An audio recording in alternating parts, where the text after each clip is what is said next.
যুব সমাজের মধ্যে বেড়ে চলা নেশার প্রবণতা বন্ধ করার সহ ৩ দফা দাবি নিয়ে কালিয়াগঞ্জ থানায় স্মারকলিপি প্রদান করল শহর যুব তৃণমূল। শুক্রবার রাতে শহর যুব তৃণমূল কংগ্রেস সভাপতি রাজা ঘোষের নেতৃত্বে এই স্মারকলিপি প্রদান কর্মসূচি হয়। কালিয়াগঞ্জ থানার আইসি দেবব্রত মুখার্জির সঙ্গে সাক্ষাৎ করে দাবি সনদ তুলে দিয়ে উপযুক্ত পদক্ষেপ গ্রহণের আবেদন রাখেন শহর যুব তৃণমূল সভাপতি।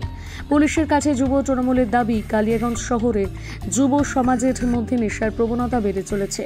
আগামী দিনে এই নেশার প্রবণতা ভয়ঙ্কর হয়ে ওঠার আগে পুলিশ সঠিক পদক্ষেপ গ্রহণ করুক। কালিয়াগঞ্জ শহরের সুরক্ষা আরও জোরদার করতে রাতে পুলিশের ভ্রাম্যমাণ জিপের সংখ্যা বৃদ্ধি করা এবং 17টি ওয়ার্ডে প্রতিনিয়ত পুলিশ পেট্রোলিং করা, নিরাপত্তার জন্য কালিয়াগঞ্জ শহরের বিভিন্ন প্রান্তে সেই সকল সিসি ক্যামেরা বসানো হয়েছে তা যেন সর্বদা চালু থাকে। আসন্ন উৎসব মরশুমের আগেও পরে চুরি, ছিনতাই এবং অন্য কোনো অপ্রীতিকর ঘটনা যেন না ঘটে তার জন্য পুলিশকে সজাগ থাকার অনুরোধ জানানো হয়েছে। এখন শহর তৃণমূল যুব কংগ্রেসের পক্ষ থেকে আমাদের 3টে আবেদন ছিল। আমরা লিখিতভাবে অভিযোগ আজ কালিয়াগঞ্জ থানার আইসি সাহেবকে আমরা দিলাম। আমাদের যেটা প্রথম অভিযোগ হচ্ছে, দাবি হচ্ছে, আমাদের কালিয়াগঞ্জ শহর তৃণমূলে দেখা যাচ্ছে যে কালিয়াগঞ্জ শহরের নেশার প্রবণতাটা ম্যাক্সিমাম হারে বেড়ে চলেছে দিনের পর দিন। এতে ছাত্র সমাজ, আমাদের যুব সমাজ আগামী দিনে ধ্বংসের পথে যাচ্ছে। এইটাকে যেভাবেই হোক আমাদেরকে আটকাতেই হবে। আমরা সকলেই জানি আমাদের 5টি স্টেশনের পরে আমাদের পাশের রাজ্য বিহার, সেখান থেকে এই সমস্ত পাশের রাজ্য থেকে এসে নিয়ে এখানে নেশাগ্রস্ত, চুরি, ছাঁচড়ামি এই সমস্ত প্রবণতা দিনকে দিন বেড়ে চলেছে এবং কালিয়াগঞ্জের আপামর জনসাধারণ এটা নিয়ে বেশ চিন্তিত যে আগামী দিনে নেক্সট জেনারেশন আমাদের কি হবে। এটাকে পুলিশকে আমরা আবেদন জানালাম কড়া হাতে, দল মত নির্বিশেষে কড়া হাতে দমন করার জন্য আমরা আবেদন জানালাম।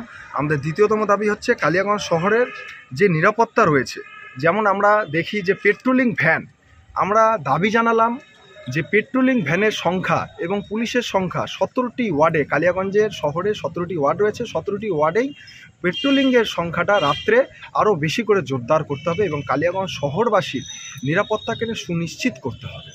আমাদের তৃতীয়তম দাবি হচ্ছে কালিয়াগঞ্জ শহরের যে সমস্ত সিসিটিভি ক্যামেরাগুলো, যেখানে আমরা সকলেই জানি কালিয়াগঞ্জে মর্মান্তিক একটি ঘটনা ঘটেছিল, সেখানে ভাঙচুর করা হয়েছিল প্রচুর সিসিটিভি ক্যামেরা এবং আমাদের বাঙালি শ্রেষ্ঠ উৎসব দুর্গা উৎসব সামনে, এবং সেই দুর্গা উৎসবকে সামনে রেখে যেন আগে কোনোভাবেই চুরি, ছ্যাঁচড়ামো, বাইক চুরি, সাইকেল চুরি যাই হোক, যেন কোনো রকম কালিয়াগঞ্জের আপামর জনসাধারণ তথা ব্যবসায়িকদের যেন কোনো রকম সমস্যা না হয় তার জন্য আগ্রাম প্রস্তুতি নেওয়ার জন্য আমরা অনুরোধ করলাম এবং আবেদন রাখলাম।